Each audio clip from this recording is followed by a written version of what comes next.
RTA. I had a subscriber requested rant. My buddy there, Mark Thiethke, who's in one of these pro wrestling groups. I think the world's greatest wrestling discussion over on Facebook. Of course, I have my group, The Foreign Object. And so the debate came up, where does the Hart Foundation, the 1997 version, rank in the all-time great wrestling factions? And of course, they were awesome. I mean, that whole Calgary Stampede pay-per-view from Calgary with the Brian Pillman, Owen Hart, Jim Neidhart, Bret Hart, and Owen Hart teamed up in the 5-on-5 against, I think it was Steve Austin, Ken Shamrock, the Legion of Doom, and Goldust. I mean, what a great main event. I mean, very interesting to see a 5-on-5 main event on a major show like that. Probably the only other times we've seen that type of activity is at War Games pay-per-view over in WCW or the Survivor Series. I'm sure there's some other big multiple man matches that I'm forgetting, but as far as a 5-on-5, that really comes to mind. So, yeah, I mean, the Varsity, so many great groups. I'm going to get into them. But the Hart Foundation in 97 were obviously a great group. But I kind of jokingly stated, where do these guys rank? I just kind of came up with a number and said number 9. And Mark, as he would challenge me on that and say, okay, well, who's number 1 through 8? And, not ducking down from a challenge today. I said, well, I can do this. And but I actually sat here for the better part of half an hour, and I had one list, and then I kind of put that to a side because I had scratched it out. And honestly, it's just so many great groups that you could put a lot of these groups in any type of order. There's also some honorable mentions, some groups that I know exist that I'm not terribly familiar with. And once again, folks, this stuff is all subjective. I mean, there are no statistics. There are no, win-loss records in professional wrestling. It's very subjective stuff here, folks. I mean, so let's just take kind of the seriousness out of our tone for a moment. But at the same time, if we're going to make a list, let's make a list. Let's put some thought into it. There's tons of assholes and idiots online that are going to make lists that they don't know what they're talking about. I'd like to think I know what I'm talking about. But my breadth of knowledge goes to a certain point. It doesn't cover some things. For instance, one of my honorable mentions right off the bat, a lot of you guys would probably put these guys in number 1 or number 2, the Bullet Club. I'm not familiar enough with their work to tell you where they would rank. They're not among my favorites. I do acknowledge that they've had so many great members, like a Finn Balor, the Omegas and all these guys. AJ Styles, of course, but I mean, as far as where does the Bullet Club rank among my list, they don't, just because I'm not familiar, but that's not to take away from what you might think of them. But I'm going to give you my list starting right now. So number 10 coming in, this one probably very obscure to a lot of you guys, unless you're an old school wrestling fan, Hyatt and Hot Stuff International. Now, you might be thinking, what the fuck is that? Well, that was a group that was kind of a merging of two groups. Missy Hyatt was the female manager in the mid-'80s. She had gone from World Class Championship Wrestling, where she got her start, thanks to Michael Hayes and John Tatum and so forth. And she had come over to the UWF. She was really, before Sunny, 10 years later, before a lot of these women managers, Missy Hyatt was really ahead of the game. She was really a pioneer. She doesn't get a lot of credit. But Missy Hyatt, she had her guys, which were basically John Tatum, her kind of boyfriend, Hollywood Johnny Tatum, and Jack Victory, which was more or less their kind of secondary stooge guy, kind of a heater, kind of a tag team partner, kind of a fall guy. That's Jack Victory. John Tatum was obviously the leader of the group, and then Missy Hyatt was kind of their manager. And then Sting, meanwhile, was in this group called Hot Stuff, Hot Stuff Incorporated, which was Sting, Rick Steiner, and Hot Stuff Eddie Gilbert. And I think at the beginning of that group there in Mid-South, our buddy there, the Ultimate Warrior, known at the time as one of the Blade Runners, I think he was called Blade Runner Rock, believe it or not. So you had Blade Runner Rock and Blade Runner Sting. I think I have that correct. And then basically Blade Runner Rock, went off and became the Dingo Warrior and then the Ultimate Warrior. But basically you had these two kind of heel factions that kind of merged. And then the storyline with this was really pretty awesome. that basically the head of Hyatt International, Missy Hyatt, and the leader of Hot Stuff Incorporated, Eddie Gilbert, were having a liaison, an affair. Okay.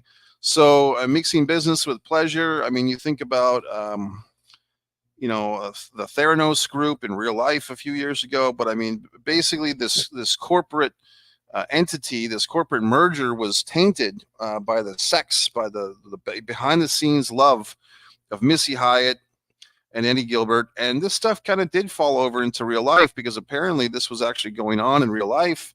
John Tatum, for what it was worth, he was a good sport about it. He played along, even though in some regard he was losing this woman, Missy Hyatt. So there you go. That's my number 10. What was their biggest accomplishment as a unit? Really, I think the storyline was the biggest accomplishment because it was very good, riveting TV for several months. I believe they also had the tag team title within that group in one variation and another. I think Tatum and Victory had the tag team title. And then it was actually, I believe, Sting and Rick Steiner had the tag team title in that group, the UWF tag team title. Number 9 is what it brought us here in the first place, gentlemen, the Hart Foundation, the 1997 version. Now, you can also say that this lineage of the Hart Foundation goes back to really a decade earlier, the mid-'80s, Jim the Anvil Neidhart, Bret the Hitman Hart, and Jimmy Hart, although the Hart Foundation that came along, basically 11 or 12 years later was much different. Jimmy Hart by that time was over in WCW. This group was not just a tag team. It was a faction, a Canadian faction, a family faction in many ways. Brian Pillman kind of being the only non-blood relative or marriage relative of the group, as far as we know. Jim Neidhart and Davey Boy Smith had married Hart sisters to Owen and Bret Hart. So those guys are all brothers and brothers-in-law. That's interesting. What would Jim Neidhart and Davey Boy Smith be to each other if they had both married sisters of the same group? I guess they would also be brothers-in-law, correct? Kind of once removed, but they would both be brothers-in-law because they had both married sisters. So that's interesting.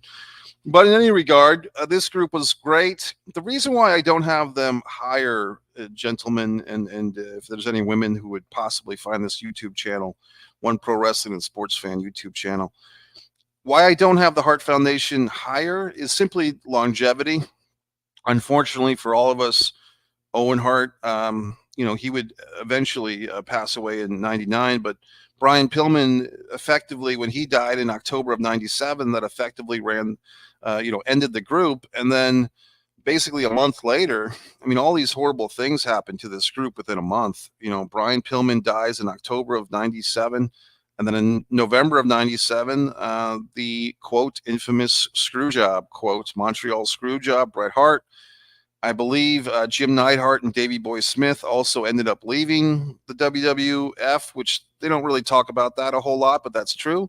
Owen, the sole survivor, would stick around.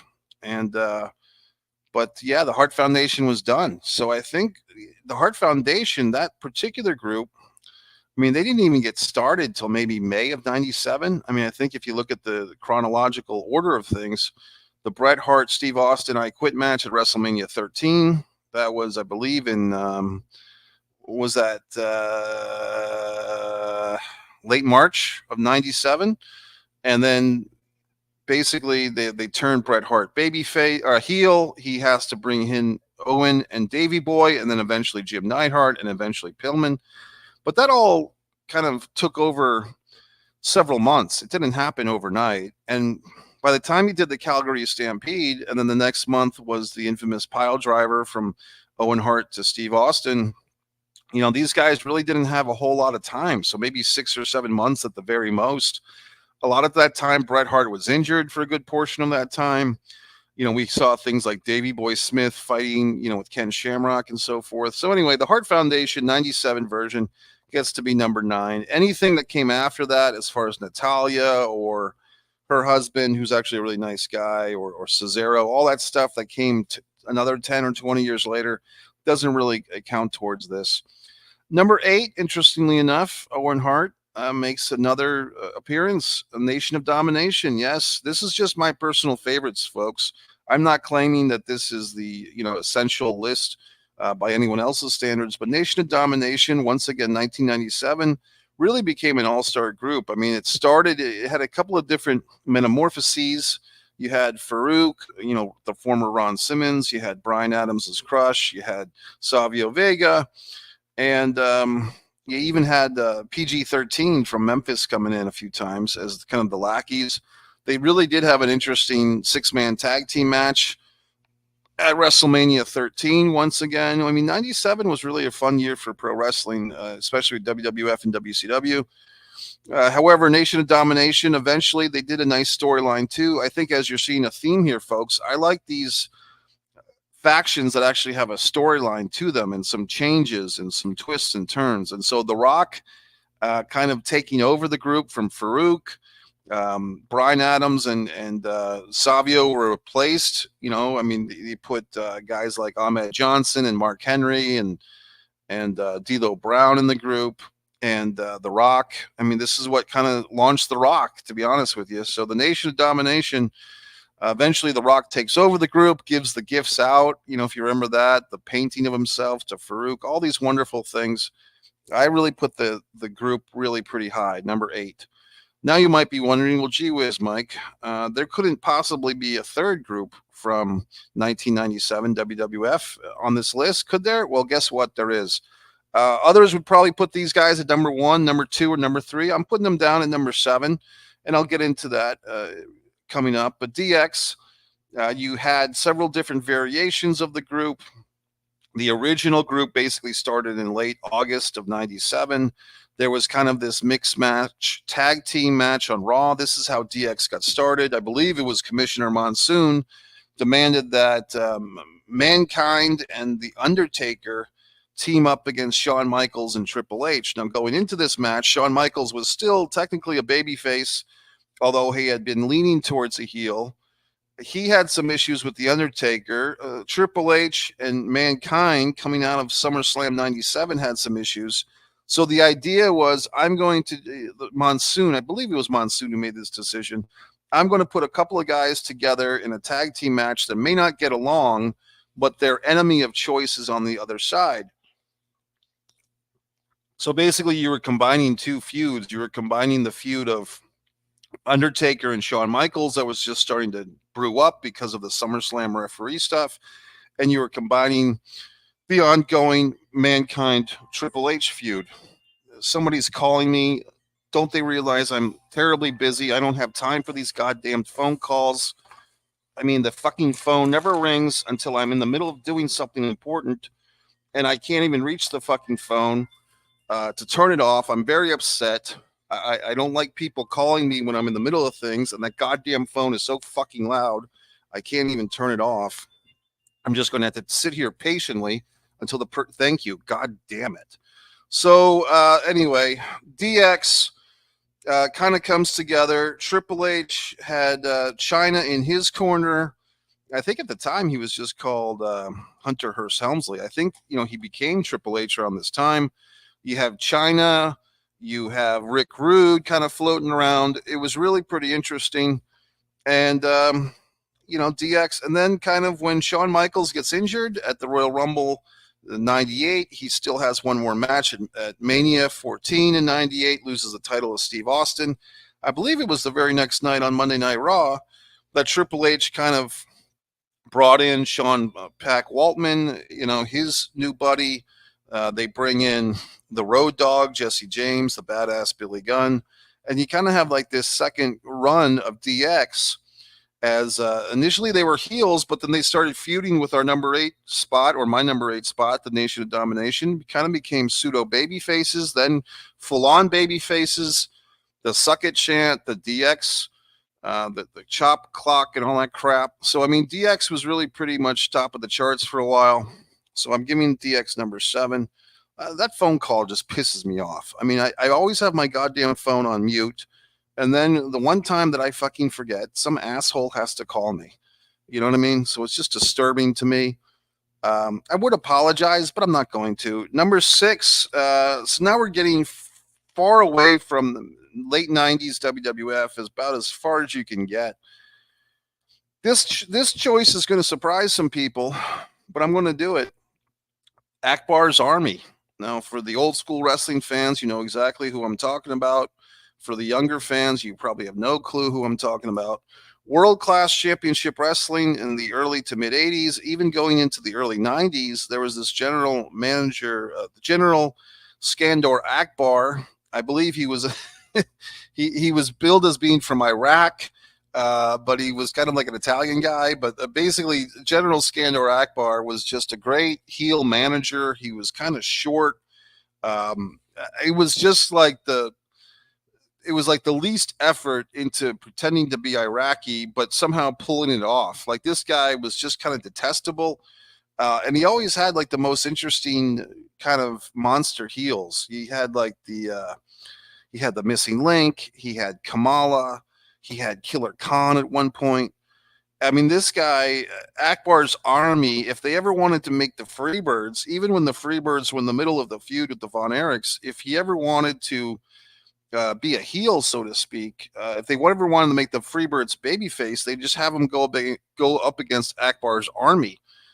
So they were like the lowest of the low. I mean, they were like the foreigners and the weirdos. And when I say that, I mean like the missing link and the super destroyers. And later on, I think P.Y. Chuhai, even when I believe when they finally kind of took away the World Class Championship Wrestling name and they went to USWA, United States Wrestling Alliance, and Jerry Jarrett bought the promotion from the Von Erichs, from Kerry and Kevin. It just seemed to me that Akbar's Army was just a really great long-term, we're talking years and years. And not only that, but they also kind of dominated two promotions. And I think they kind of went back and forth, but I think Akbar's Army did a lot of stuff in the Mid-South wrestling for Bill Watts, and he did UWF, which was the later version of Mid-South.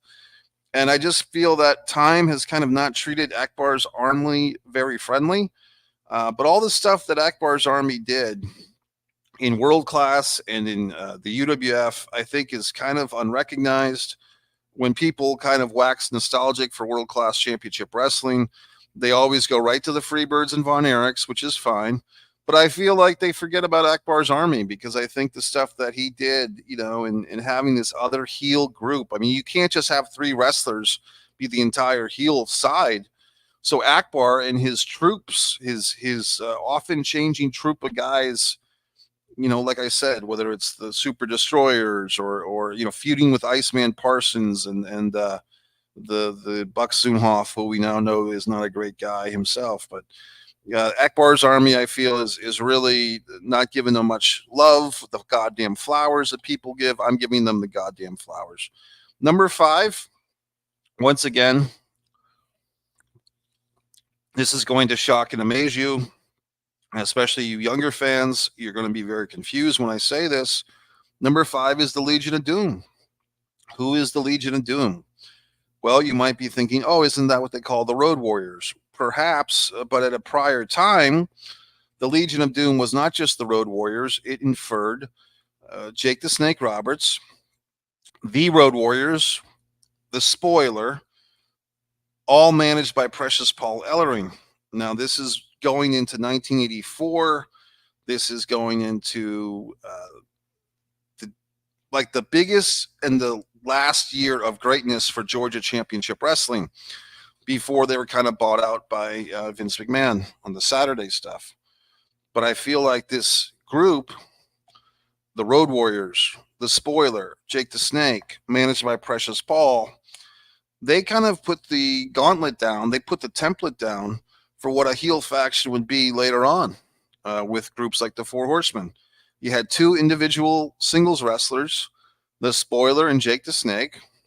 The Spoiler is going after the regional number 1 title, the Georgia national title or the national title, feuding with Brad Armstrong.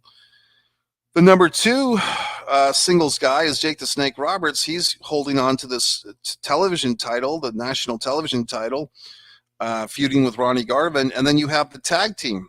And doesn't that sound very familiar? And a manager. So, I mean, if you look at the group like the Four Horsemen, where you had J.J. Dillon, and he would have, either Tully Blanchard and Arn Anderson as the TV champion. He would have either Ole and Arn Anderson or Tully Blanchard and Arn Anderson as the tag team champions. He would have Lex Luger or Tully Blanchard as the secondary singles guy. And of course, Ric Flair would be the top singles guy. That whole template is basically put down in 1983, 1984 by the Legion of Doom. Like I said, the Spoiler's the number one heel. Jake the Snake is the number two heel singles. And the Road Warriors are the tag team dominant part of that four-person group. Very dominant group with only four members. They did do a storyline thing as well. They had King Kong Bundy, who was kind of being brought in as like a fifth member. I think the Spoiler might have been phasing out around that time, but Bundy was being brought in. And then they did this very interesting angle where Paul Ellering was doing commentary with Gordon Soley, and Paul Ellering thought they were in a commercial break, but they weren't. And Paul Ellering starts making fun of King Kong Bundy's weight and saying that if the Legion of Doom brought him in, they put him out of business because of all the buffet bills. So, I mean, very interesting way to turn a guy babyface. King Kong Bundy did not appreciate the fat jokes, and we're off and running with the big feud of King Kong Bundy and an assortment of partners from Ronnie Garvin to the Masked Superstar and Tim Horner and all points in between to take on the Road Warriors. And I just really feel like the Legion of Doom, what they did in about a year and a half in Georgia was really kind of the template once again for what the Four Horsemen did later on. And, most wrestling fans don't have this knowledge, don't have this insight, can't put 2 and 2 together to equal 4, but yet somehow I pull that off. Number 4, folks, once again, I think this is going to shock and amaze people. And once again, this is just personal favorites, so personal favorites. I really found these people to be a wonderful part of pro wrestling in kind of a boring time for wrestling. It was in the shadows of the Chris Benoit situation. The WWE was about to segue into the PG era. There was not a whole lot of stuff going on, but in total nonstop action wrestling, we had the beautiful people. Yes, I have a female group at number 4. I mean, to me, Angelina Love, Velvet Sky, and they would add Madison Rayne. They would add Lacey Von Erich. They kind of had Billy Gunn. I guess you could say Billy Gunn's on this list for the second time. And I think that's about it. I'm trying to think if there's any members that kind of came and went that I'm forgetting. But for me, the beautiful people, just Velvet Sky and Angelina Love were plenty. I believe when they added Madison Rayne, she was kind of the Buddy Roberts of the group. She was the one that could probably have the best wrestling matches. Velvet Sky was obviously the cute factor, the pretty factor. Angelina Love was very attractive as well, but she kind of had more of a badass, biker chick thing going. I just think that the beautiful people were vastly entertaining. I'm not alone in thinking that. I mean, the ratings apparently would always go much higher when these ladies were on television. They did a lot of fun segments. They were really like, as far as I can recall, maybe one of the first female heel factions, unless I'm forgetting someone. They were copied. The WWE copied them, I believe, with McCool. Layla and Michelle McCool copied these two.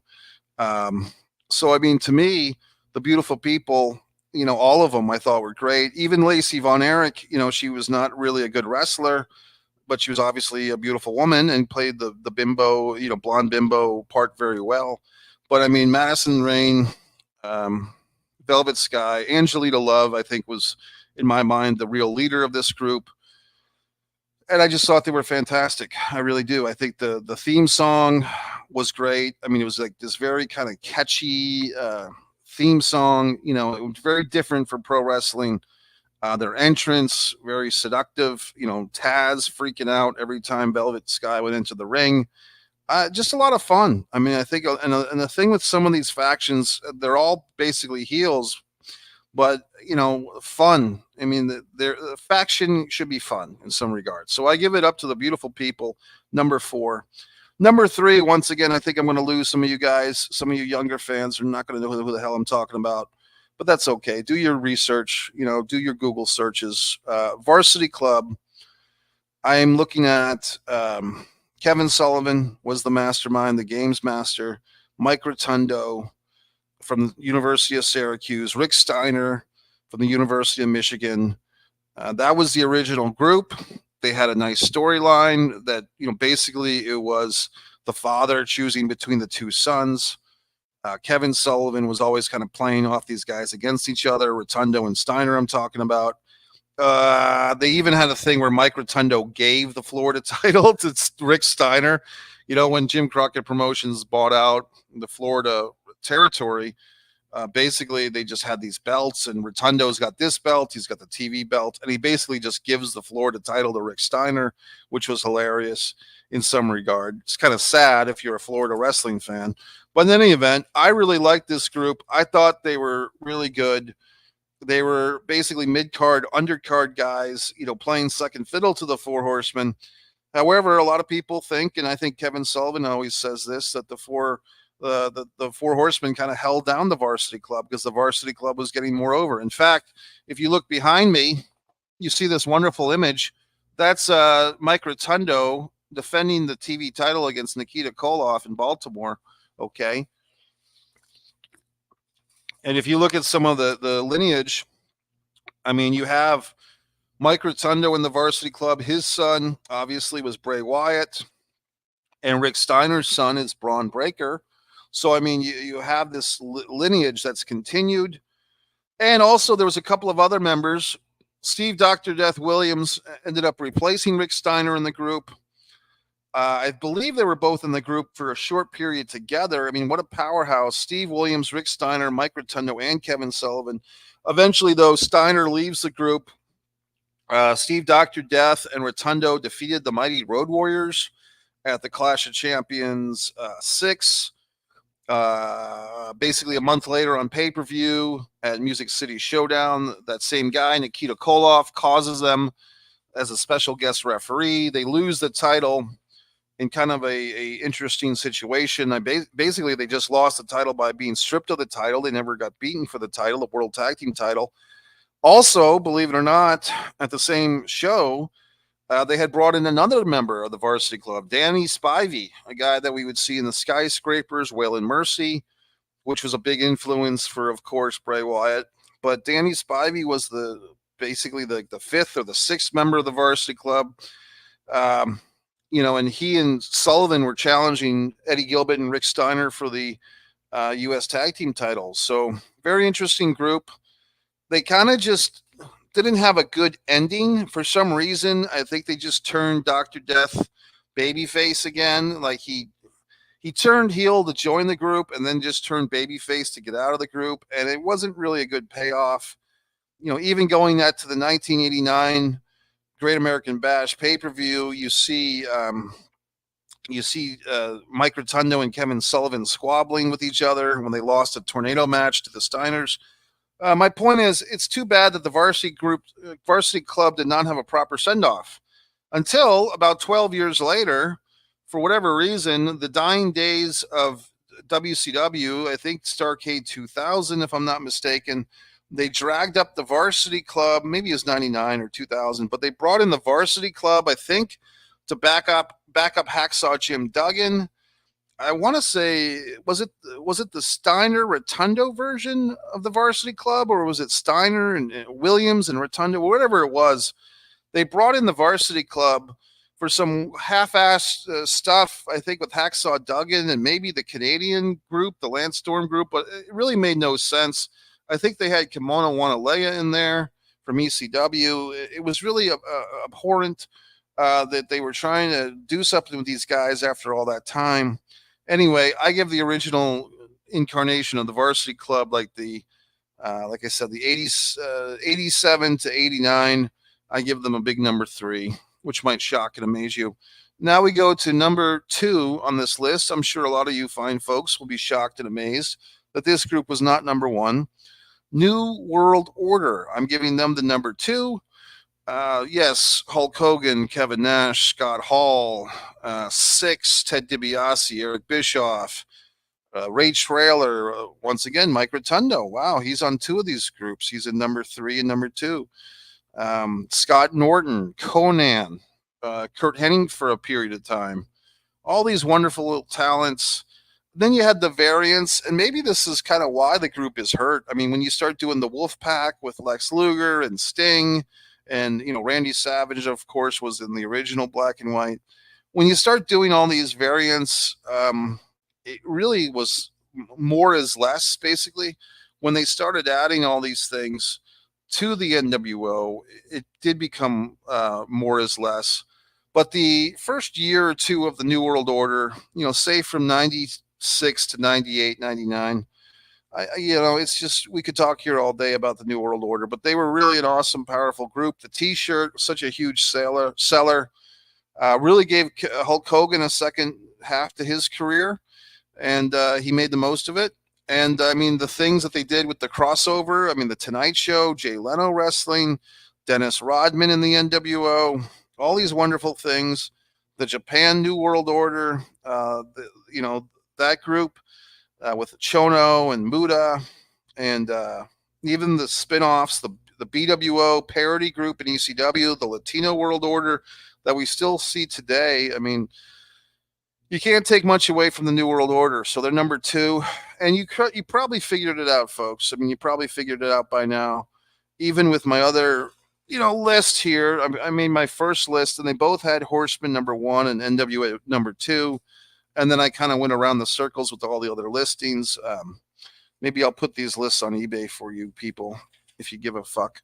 But basically, I'm giving the number 1 to the Four Horsemen. I mean, how can you not? How can you not? I mean, yes, they did take certain elements, whether they knew it or not, from the Legion of Doom group a couple of years earlier. Maybe they were aware of that. Maybe they weren't. And the New World Order, of course, you could say sold more T-shirts and this, that, and the other. But as far as a group that was really pivotal in keeping the National Wrestling Alliance alive in the time of Vince McMahon trying to destroy all the competition and all his father's colleagues, I think the Four Horsemen were really the glue that kept the Jim Crockett Promotions together.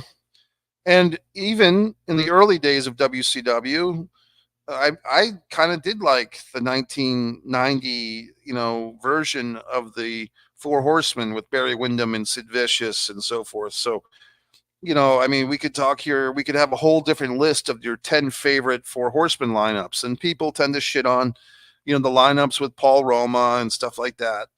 But, I mean, I just think that the Four Horsemen, I would say from when they started, which it's interesting to me because I always thought that they started in like February of 86, but it's actually going back to November of 85. They're kind of mentioning the Four Horsemen when they're doing Starrcade 85 in a very slight way. But once they were off and running, with J.J. Dillon and so on and so forth, Tully Blanchard, all these wonderful guys, Arn Anderson. I mean, to me, the 85 to 91, 86 to early 91. And of course, we had a couple of years where Flair would be gone, or, well, actually, that came later, but Arn and Tully were gone for a year, and then Tully didn't come back. But I give the Four Horsemen the number 1 seed here. So that's my list. If you folks happen to find this topic here, you're probably an old school wrestling fan, maybe a new school wrestling fan, maybe somewhere in between. You're always trying to gather knowledge. I mean, this is the channel to be on. I mean, and I'm not sitting here with a goddamn computer looking up any of this fucking information, by the way. This is all from the top of my fucking head, okay? So I don't need the goddamn Google, because I have all this wonderful information, all these wonderful insights in my brain percolating around, okay? So you can come here, you can watch Mike's Pro Wrestling Rants or not, but I'm here for you with my wonderful discussions, my wonderful insights, and so on and so forth. And if you're like my buddy there, Mark Thiefke, or my pal, Shane McKenna, Michael A.J. Norris, all these wonderful viewers, Laurence from Australia, they always have these wonderful topics, and sometimes I don't get around to all of them because I'm such a busy guy. Okay, my own films are on One Man and a Camera Films. My artwork, my visual artwork, is on one artist, Mike Messier. I'm so busy with all the things that I do that I can't sit here and talk about wrestling all the time. But today I wanted to make the exception and address this issue and answer the question, Mike, who are your favorite top 10 wrestling factions? Now, you fine folks, you can leave your own comments. God in heaven. Now I'm choking up. That's it. Mike Messier. Go to MikeMessier.com. Scroll down. Stand me by my